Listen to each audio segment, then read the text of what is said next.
எல்லாருக்கும் வணக்கம். Welcome to ருசியோ ருசி. இன்றைக்கி நம்ம ருசியோ ருசி சேனலில் பார்க்க போகிறது சனிக்கிழமையோடு சேர்ந்து வரக்கூடிய தை மாதத்தினுடைய தேய்பிறை அஷ்டமியான தேவதாஷ்டமியினுடைய சிறப்புகளை பற்றியும், இந்த குறிப்பிட்ட நன்னாளனைக்கு நமக்கு ஏற்பட்டிருக்கக்கூடிய எல்லா விதமான கஷ்டங்களும் தீரணும், சனி பகவானால் ஏற்படக்கூடிய பாதகங்கள் விலகணும் அப்படின்னு சொன்னால் கடைபிடிக்க வேண்டிய ஒரு சில முக்கியமான வழிபாட்டு முறைகளும் செய்ய வேண்டிய பரிகாரங்களும் என்னங்கிறதுக்கு உண்டான அனைத்து விதமான தகவல்களை பற்றி தான் நம்ம இன்றைக்கி இந்த பதிவின் மூலிமா தெரிஞ்சுக்க போகிறோம். வீடியோவை எங்கேயுமே ஸ்கிப் பண்ணாமல் பாருங்கள். அப்போ தான் எந்த ஒரு சின்ன தகவலையுமே நீங்கள் மிஸ் பண்ணாமல் தெரிஞ்சுக்க முடியும். இப்போ நம்ம ஸ்டார்ட் பண்ணிடலாம். பொதுவாகவே அஷ்டமி திதி வழிபாடு அப்படின்னு சொல்லி எடுத்துக்கிட்டாலே அது பைரவரை வணங்கி வழிபாடு செய்வதற்குண்டான ஒரு புண்ணிய நாள் அப்படின்னே சொல்லலாம்.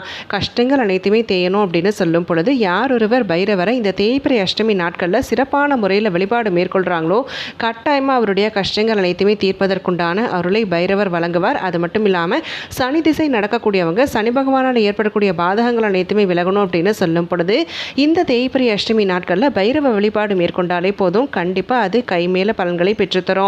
மாதம் நமக்கு இந்த தேய்பிறை அஷ்டமி வந்தாலுமே இந்த குறிப்பிட்ட இன்பம் பொங்கக்கூடிய தை மாத தேய்பிறை அஷ்டமி அப்படிங்கிறது நமக்கு கிடைத்திருக்கக்கூடிய ஒரு புண்ணிய வாய்ப்பு அப்படின்னே சொல்லலாம். இன்பங்கள் பெருகக்கூடிய மாதமாக தான் இந்த தை மாதமானது பார்க்கப்படுது. அப்படி அந்த மாதத்தில் வரக்கூடிய தேய்பிறை அஷ்டமியை தேவதாஷ்டமி அப்படின்னு சொல்லி அழைப்பாங்க. இந்த குறிப்பிட்ட நன்னாளின் பொழுது நமக்கு சனி பகவானால் ஏற்படக்கூடிய பாதகங்கள் விலகணும் அப்படின்னு சொன்னாலும், கஷ்டங்கள் தேயணும் அப்படின்னு சொன்னாலும், இந்த குறிப்பிட்ட தை தேய்பிறை அஷ்டமி நாளின் பொழுது செய்யக்கூடிய விஷயங்கள் நிச்சயமான பலன்களை பெற்றுத்தருவதா நம்பப்படுது. இப்படி சனிக்கிழமையோடு எந்த ஒரு தேய்பிறை அஷ்டமியும் சேர்ந்து வந்தாலுமே அதை சனி மகா அஷ்டமி அப்படின்னு கூட சொல்லி அழைப்போம். பொதுவாக இந்த பிரதோஷம் அப்படின்னு சொல்லும் பொழுது அது சனிக்கிழமையோடு சேர்ந்து வந்தால் அதை சனி மகா பிரதோஷம் அப்படின்னு சொல்லுவோம் இல்லையா? அப்படி அந்த விதத்தில் இந்த சனிக்கிழமையோடு சேர்ந்து வரக்கூடிய தேய்பிறை அஷ்டமியை சனி மகா அஷ்டமி அப்படின்னு சொல்லி இப்போ நம்ம இந்த சனி மகா அஷ்டமியினுடைய சிறப்புகள் என்ன அப்படிங்கிறத பார்க்க ஆரம்பிச்சிடலாம். காலபைரவர் யாருடைய குரு அப்படின்னு சொல்லி பார்த்தா சனி பகவானுடைய குரு. சனி பகவான் அப்படின்னு சொல்லி எடுத்துக்கும் பொழுதே நிறைய பேத்துக்கு சனி திசைகள் எல்லாமே நடக்கும். ஏழரை சனி, அஷ்டம சனி, அர்த்தாஷ்டம சனி, இப்படி நிறைய சனி திசை நடக்கக்கூடியவர்களுக்கு ஒரு சில பாதகங்கள் ஏற்படுவதற்குண்டான வாய்ப்பு இருக்கு. அப்படி அந்த பாதகங்கள் தீர்வதற்காக இந்த குறிப்பிட்ட சனிக்கிழமையோடு சேர்ந்து வரக்கூடிய தேய்பிறை அஷ்டமி நாள் அன்னைக்கு நம்ம காலபைரவரை வணங்கி வழிபாடு செய்தோம் அப்படின்னு சொன்னா சனி பகவானுக்கு குருவா விளங்கக்கூடிய காலபைரவர் அந்த கஷ்டங்கள் அனைத்தையுமே நீக்குவார் அப்படின்னு சொல்லி நம்பப்படுது. இப்படி இந்த சனி மகா அஷ்டமியை சனி மகா பிரதோஷத்திற்கு இணையா சொல்லுவாங்க.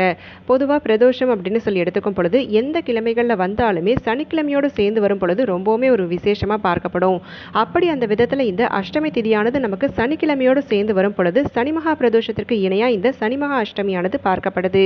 இப்படி இந்த குறிப்பிட்ட அரிதான நாள் நமக்கு எப்பயாவது தான் கிடைக்கும். அப்படி அந்த அரிதா கிடைக்கக்கூடிய நாளை தவற விடாம நம்ம சனி பகவானால் ஏற்படக்கூடிய பாதகங்கள் தீரணும் அப்படின்னு சொல்லி நினைக்கக்கூடியவர்கள் காலபைரவரையும் சிவபெருமானையும் சேர்த்து வழிபாடு செய்தோம் அப்படின்னு சொன்னால் கட்டாயமாக அந்த பாதகங்கள் முழுவதுமே தீரும் அப்படின்னு சொல்லி நம்பப்படுது.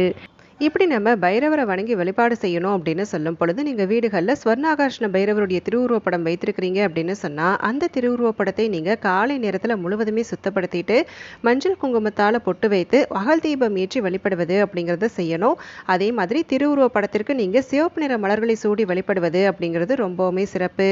இப்போ ஒருவேளை உங்களால் கோவில்களுக்கு சென்று வழிபாடு செய்ய முடியும் அப்படின்னு சொல்லும் பொழுது கட்டாயமாக நம்ம காலபைரவர் குடிக்கொண்டிருக்கக்கூடிய சிவாலயங்களுக்கு சென்று வழிபாடு செய்தோம் அப்படின்னு சொன்னால் நமக்கு ஏற்படக்கூடிய அனைத்து விதமான துன்பங்களையுமே அகற்றுவார் அப்படின்னு சொல்லி நம்பப்படுது. மேலும் இந்த குறிப்பிட்ட நாளன்னைக்கு நம்ம எந்த மாதிரியான நைவேத்தியங்கள் செய்து வைக்கலாம் அப்படின்னு சொல்லி பார்த்தீங்கன்னா மிளகு சாதம், வெண்பொங்கல், மிளகு வடை, இந்த மாதிரி ஏதாவது ஒரு நைவேத்தியங்கள் செய்து வைத்து வழிபாடு செய்யலாம். அதோட மட்டும் இல்லாமல் நம்ம கோவில்களுக்கு சென்று வழிபாடு செய்யும் பொழுது அங்கே வருகை தரக்கூடிய பக்தர்களுக்கு இந்த மாதிரி பிரசாதங்களாக தருவது அப்படிங்கிறது ரொம்பவுமே விசேஷம். இப்படி இந்த குறிப்பிட்ட நாளன்னைக்கு சனி திசை நடக்கக்கூடியவர்கள் மட்டும்தான் வழிபாடு செய்யணுமா அப்படின்னு சொல்லி கேட்டால் கிடையாது. பொதுவாகவே இந்த தேய்பிறை அஷ்டமி அப்படின்னு சொல்லி எடுத்துக்கும் பொழுது நம்மளுடைய கஷ்டங்கள் முழுவதுமே தேய்வதற்குண்டான அற்புதமான நாள் அப்படின்னு சொல்லலாம். அப்படி அந்த அற்புதமான நாள் அன்னைக்கு அதிகப்படியான கஷ்டங்களை சந்திக்கக்கூடியவர்கள், பண கஷ்டம், மன கஷ்டம், எந்த மாதிரியான கஷ்டங்களை நீங்கள் சந்திச்சுட்டு இருந்தாலுமே அந்த கஷ்டங்கள் முழுவதுமே தேயணும் அப்படின்னு சொல்லி நினைக்கும் பொழுது இந்த சனி மகா அஷ்டமி நாள் அன்னைக்கு நம்ம பைரவரை வணங்கி வழிபாடு செய்யலாம். இப்படி நம்ம பைரவரை வணங்கி வழிபாடு செய்யும் பொழுது காலை நேரத்தில் நம்ம வீடுகளில் தீபம் ஏற்றுவோம் இல்லையா? அப்படி அந்த தீபத்தினுடைய எண்ணிக்கை எவ்வளவு இருக்கணும் அப்படின்னு சொல்லி பார்த்தா 4 அகல் தீபங்கள் ஏற்றி வைக்கணும். அந்த 4 அகல் தீபத்திலையுமே நம்ம நல்லெண்ணெய் ஊற்றி சிவப்பு நிற திரி போட்டு ஏற்றுவது அப்படிங்கிறது ரொம்பவுமே விசேஷம். மேலும் இந்த குறிப்பிட்ட நாளன்னைக்கு இந்த கஷ்டங்கள் ஏற்படுவதற்கு காரணமாக இருக்கக்கூடிய தீய சக்திகள் முழுவதுமே விரட்டி அடிப்பதற்காக நம்ம வெண்கடுகு தூபம் போடுவது அப்படிங்கிறது ரொம்பவுமே விசேஷம். இப்படி இந்த வெண்கடுகு தூபம் போட்டாலே போதும், நம்ம வீட்டில் இருக்கக்கூடிய அனைத்து விதமான விதமான தீய சக்திகளும் வெளியேறிடும் அப்படின்னு சொல்லி நம்பப்படுது. அதனால தவறாமல் இந்த வெண்கடுகு தூபம் போடுவது அப்படிங்கிறத கட்டாயமாக செய்யுங்க. இப்படி இந்த குறிப்பிட்ட நாளன்னைக்கு நம்ம பைரவரை வணங்கி வழிபாடு செய்யும் பொழுது எந்த மாதிரியான ஸ்லோகங்களை சொல்லி வழிபாடு செய்யலாம் அப்படின்னு பார்த்தீங்கன்னா, பைரவருக்குரிய காயத்ரி மந்திரத்தை நம்ம 108 முறை சொல்லி வழிபாடு செய்வது அப்படிங்கிறது ரொம்பவுமே நல்லது.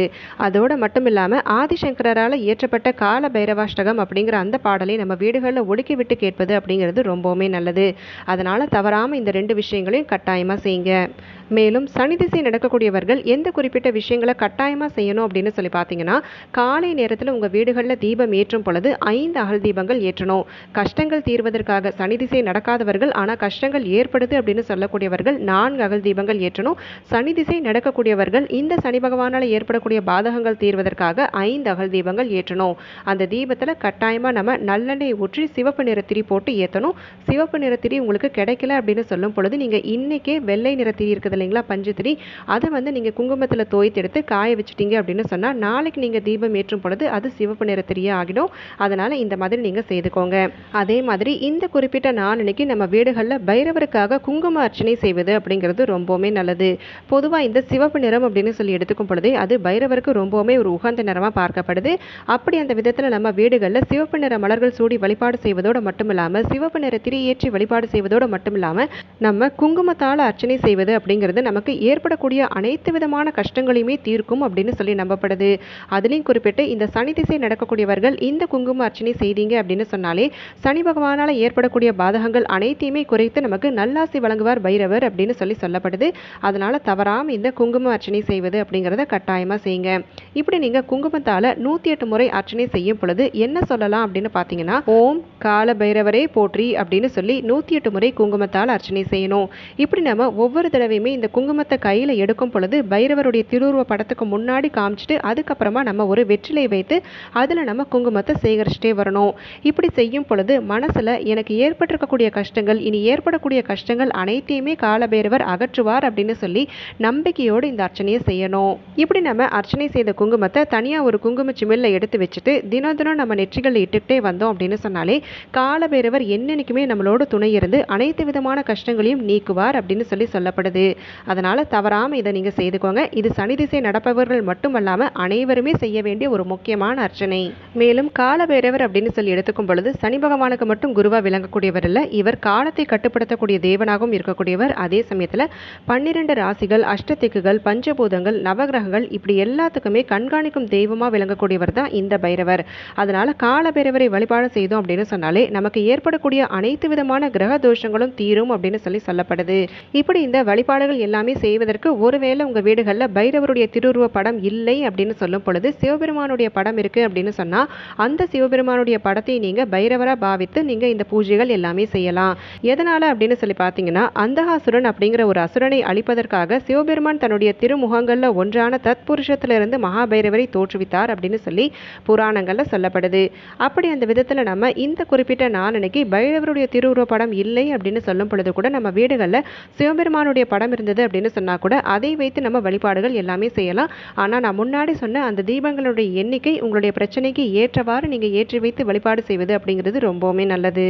இப்படி இந்த வழிபாடுகள் எல்லாமே மேற்கொள்வதற்கு உகந்த நேரம் எது அப்படின்னு சொல்லி பார்த்தீங்கன்னா, நீங்கள் காலை நேரத்தில் ஒன்று செய்யலாம். அப்படி இல்லைனாக்க விரதமிருந்து வழிபாடு செய்யக்கூடியவர்கள் சாயந்தர நேரத்தில் நீங்கள் விரதத்தை முடிக்கும் பொழுது இந்த குங்குமத்தால் அர்ச்சனை செய்வது அப்படிங்கிறதையும் செய்யலாம். எந்த நேரத்தில் உங்களுக்கு செய்வதற்கு வசதிப்படுமோ அதுக்கு ஏற்றாற் போல் பார்த்து செய்துக்கோங்க.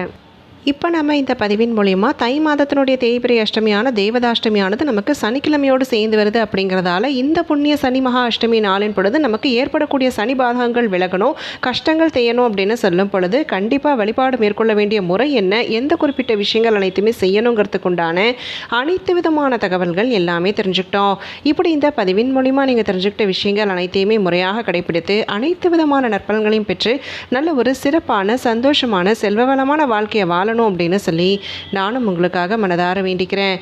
இந்த பதிவை நான் இதோடு இங்கே நிறைவு செய்கிறேங்க. நாளைக்கு மறுபடியும் ஒரு பயனுள்ள பதிவோடு உங்களை நான் சந்திக்கிறேன். அது வரைக்கும் நன்றி, வணக்கம்.